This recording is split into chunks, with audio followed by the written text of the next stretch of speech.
Today in Brisbane, Australia, we're exploring Plog Vlog's Christmas campaign passion project.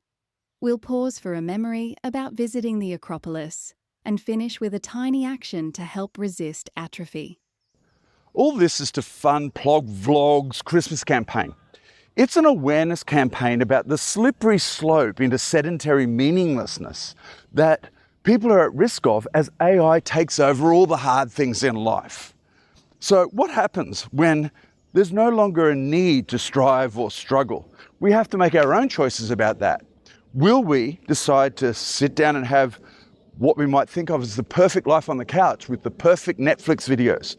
Or will we take the time and put the effort into going out into the world and doing something that actually gives us purpose despite the fact that we don't really need to?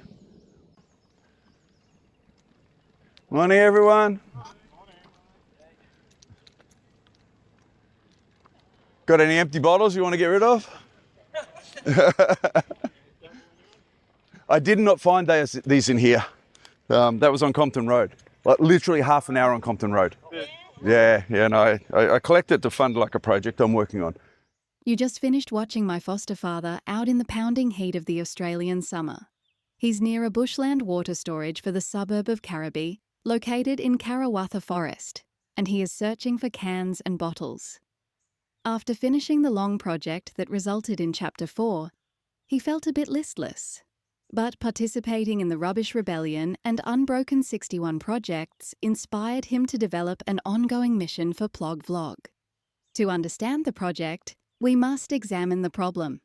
Since the Industrial Revolution, human physical effort has become optional for many. Despite Australia's sporty reputation, nearly half of adults sit for most of their workday, and over 3/4 fail to meet national physical activity guidelines. Even more worrying, nearly 80% of children are also living increasingly sedentary lives. As machines took over hard work, people slid into physical inactivity, resulting in their bodies starting to atrophy. We suspect a similar thing might happen with our minds. As artificial intelligence becomes more capable, we will have the opportunity to slide into mental inactivity, likely resulting in mental atrophy. We think that many people wouldn't find meaning in a life of doing and thinking very little, although some might think that'd be heaven. So our Christmas campaign focuses on offering alternatives to this physical and mental inactivity.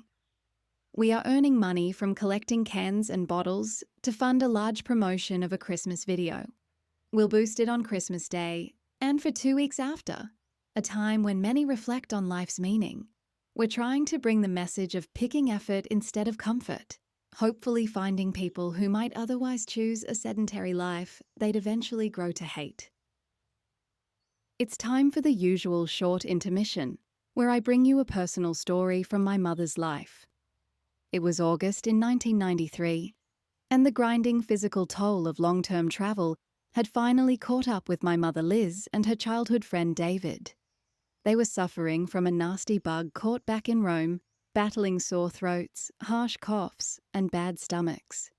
They endured a hot, miserable train ride on hard seats across Greece into Athens, an experience that completely stripped away any romantic illusions of European travel. Desperate to avoid staying in the smoggy city centre, they pitched their rapidly deteriorating, bent-pegged tent on the hard, pebbly ground of a campsite in Rafina. It was a bizarre and deeply uncomfortable place. The showers pumped sticky, salty water. Their neighbours were a loud extended family who seemed to permanently live there, butchering large amounts of meat on a plastic sheet on the communal floor and loudly watching war movies on a television inside their tent.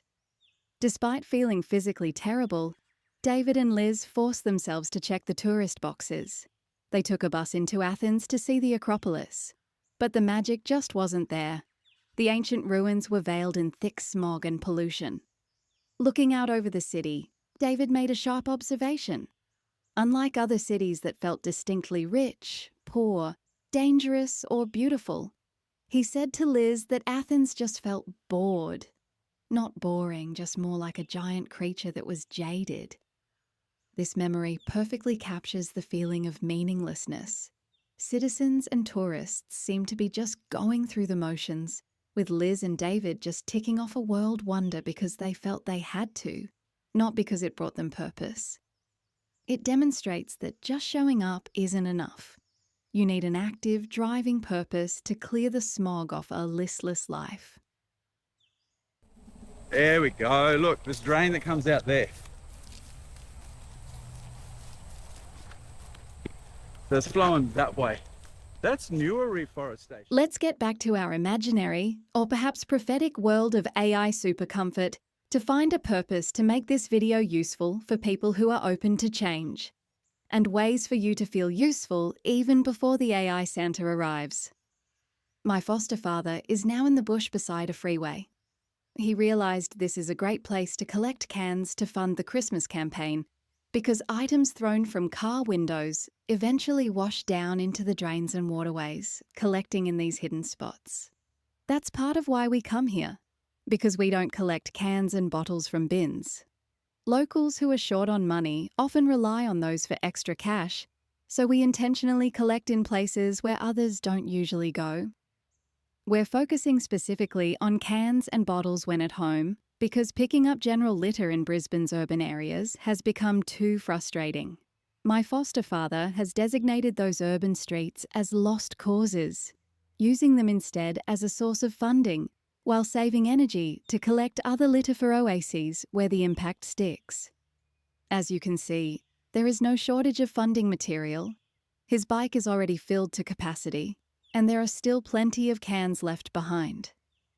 When we look at the science behind this, research suggests that when we remove all physical and cognitive friction from our days, we risk falling into what Viktor Frankl called the existential vacuum.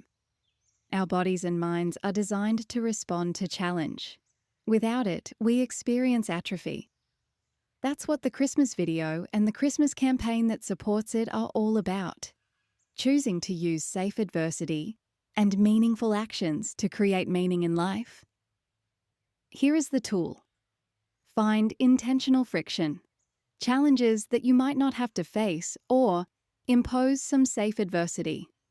When artificial intelligence and convenience strip away the need to struggle, you either choose to manufacture your own or slide down the slippery slope into sedentary meaninglessness. You could try adding one small, unnecessary physical effort to your day-to-day. Park at the furthest end of the car park, take the stairs, or walk a difficult trail. On screen now, you can see the next episode hovering up there on the left, and compilations are just about to arrive on the right. There they are. And please pick up 5.